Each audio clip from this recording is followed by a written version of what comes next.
We are back with a brand new video. In today's video, we're going to be talking about whether Trae Young and Kevin Durant are both indeed starting to become overrated or not.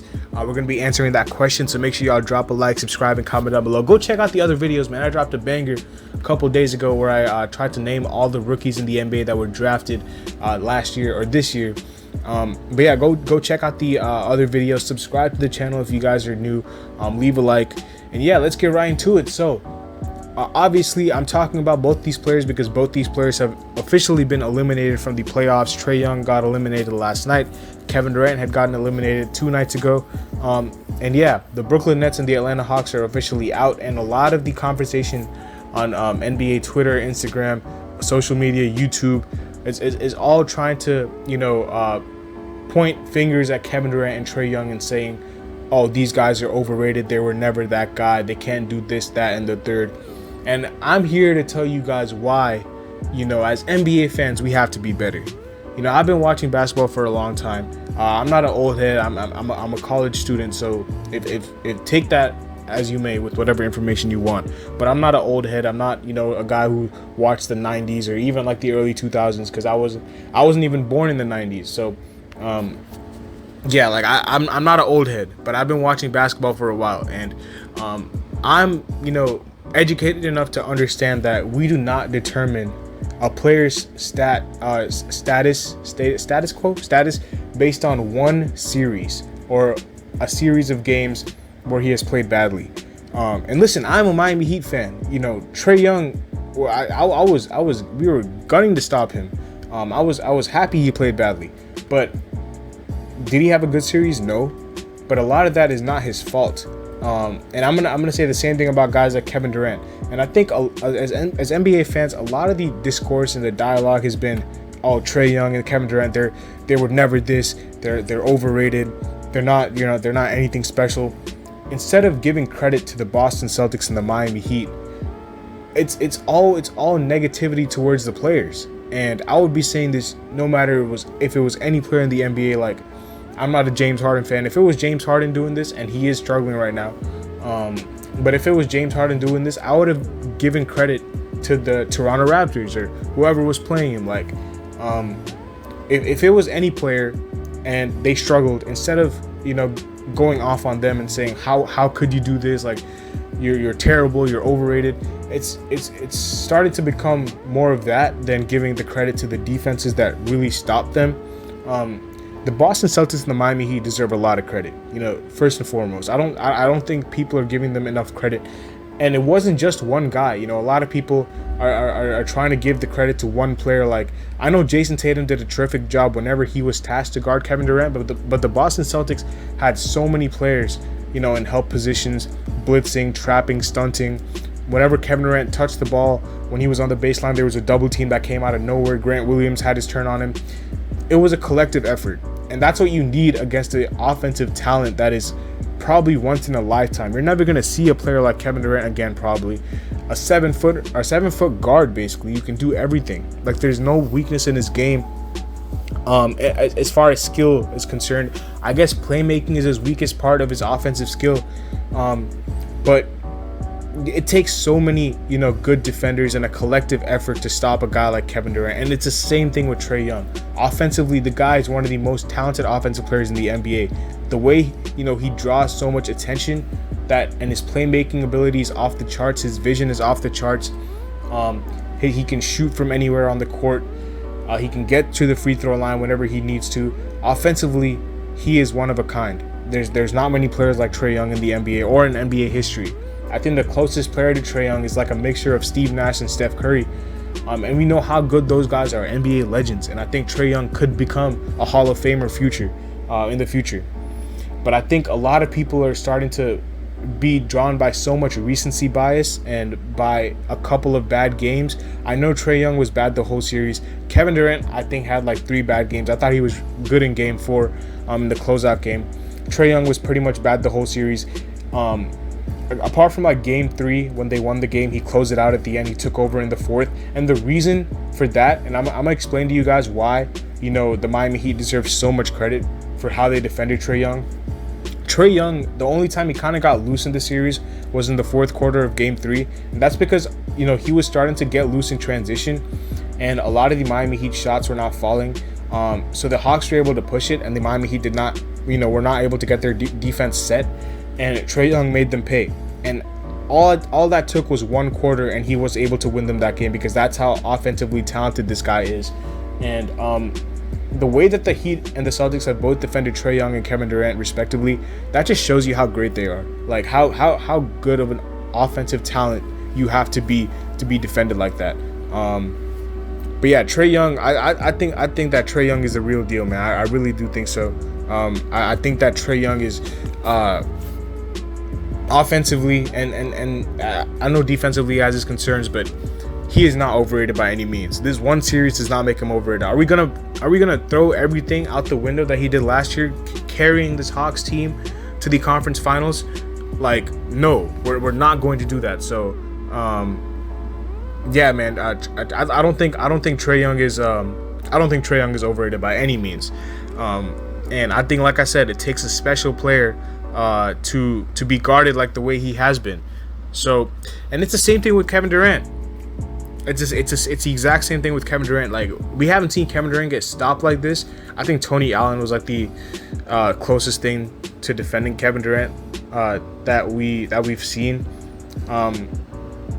Apart from like the Boston Celtics defense, like the Grizzlies did a terrific job on him when he was with OKC, but the Boston Celtics did probably even a better job than we've seen anyone do. And Kevin Durant really struggled in games 1, 2, and 3. Like he had games where he had like below 20 points. That's uncharacteristic for a guy who's probably the best scorer of all time if you look at his talent and his skill and how he can score the ball. Like it's unfair.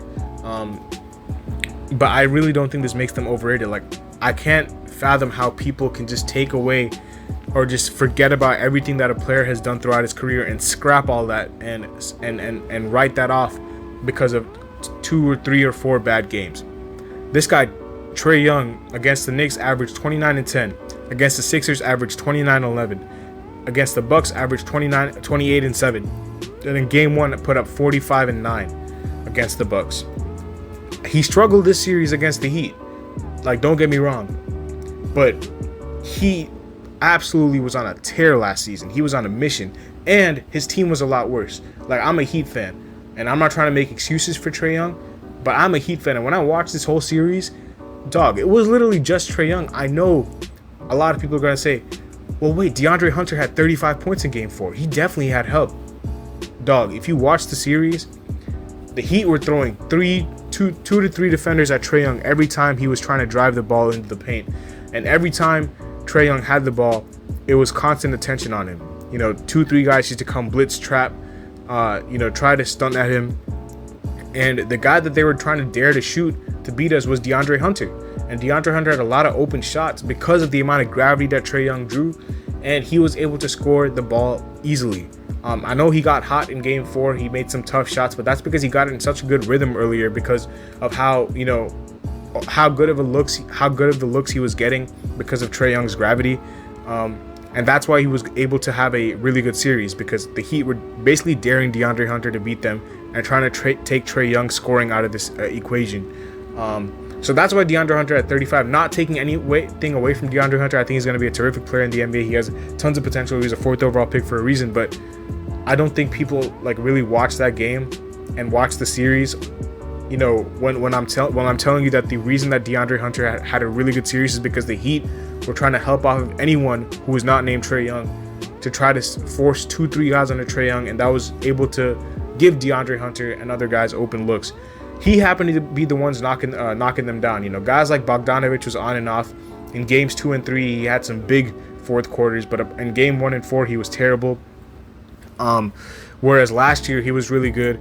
John Collins and Capella, I know Collins played the whole series. I know Capella played games 4 and 5. They were not 100%. Like, I'm telling you guys right now, they were not 100%. Like, you could see the way Capella was moving. I don't think Capella caught one lob in both the games he played.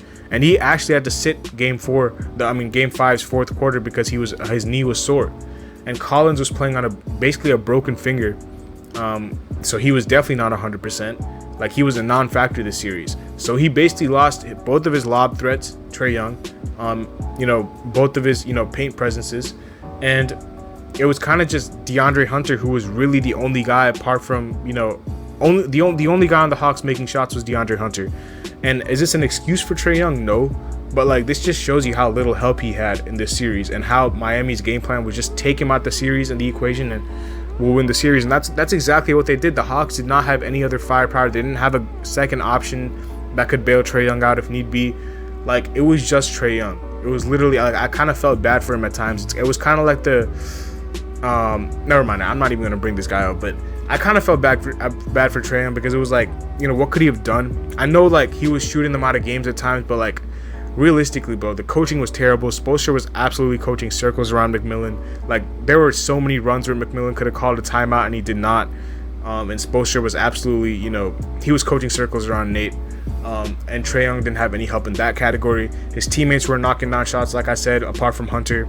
He lost his two best lob threats, rim protectors, and paint presences, in Collins and Capella. Basically, they were kind of non-factors this whole series. So I'm not going to judge Trae Young based off of four or five bad games that he had, when he's had a historic regular season, led the NBA in points and assists. Last season, his playoff run was historic. And this is a guy who's 23 years old. I would be stupid to judge a player based on him being 23. I still think he has MVP potential. I really do think that he has MVP potential. It just happens that his team was just not the best. And, unfortunately, they matched up against a really, really, really good defense. Like, the Miami Heat's defense, if the Celtics are not number one, the Miami Heat are number one. Like the Celtics and the Heat, their defenses are, in my opinion, the two best in the NBA. I don't really care what the stats say. I know the Celtics are probably number one. I think the Heat are like number 3 or something. But based on what I've seen, the Celtics and the Heat have the two best defenses in the NBA.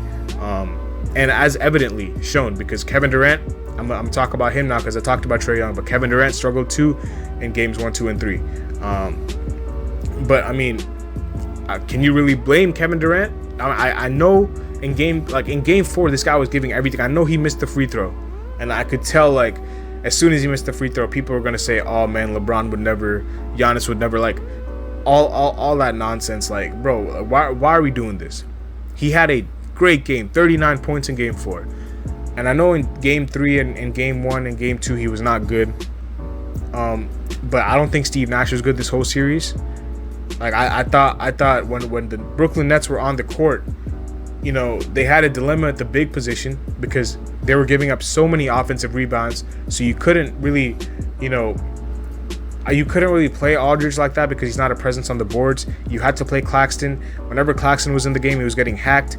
He didn't play Blake Griffin until late for whatever reason. Blake Griffin was having a really good series. And the Brooklyn Nets just don't really have shooting like that. Apart from Seth Curry and occasionally Patty Mills, who is really a consistent threat apart from KD and Kyrie who can beat you? Like, the Celtics, their game plan was to let Bruce Brown beat them, and I know Bruce Brown is shooting like 40% or whatever that series, or in the regular season he shot like a really good percentage from the corner. But like, there's some players who like shoot 40% like are shooters. Like, Bruce Brown has never been a shooter. Like, in college, he's always been like a slasher. Even like when he was in Detroit, like, he worked on his shot, but that's not something that that's not his strong suit. So he's not like a consistent shooter. Like, even if that was like a PJ Tucker, like, you would be fine letting PJ Tucker or like Bruce Brown trying to beat you, because it's not Kevin Durant or Kyrie. And that, even if the shots go in, you'll live with it, because it's like Bruce Brown's not going to win the series for us or for them. So the Boston Celtics had a perfect game plan.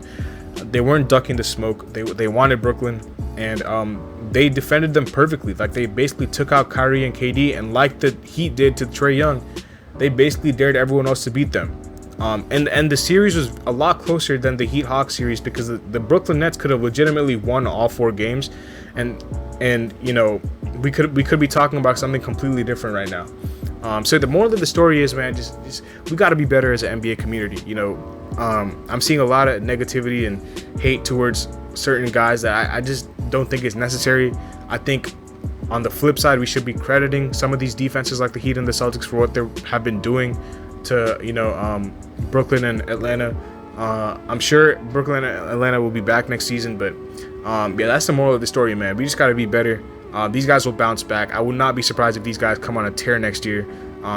So yeah, stop being so reactionary, and give credit to Heat and the Heat and the Celtics, because they defended amazingly. And yeah, I'll see y'all later. As always, man, have a nice day. Make sure y'all drop a like, subscribe, and comment down below, and let me know what you thought about this video. It's something different. It's like a sit down and talk video. I have uploaded like more quizzes lately, but this is like a different video, so I'm trying to try new stuff out. If you guys have any like video suggestions or ideas, let me know down in the comment section below, because I could really use them. And yeah, man, I'll see y'all later. As always, have a nice day. Peace.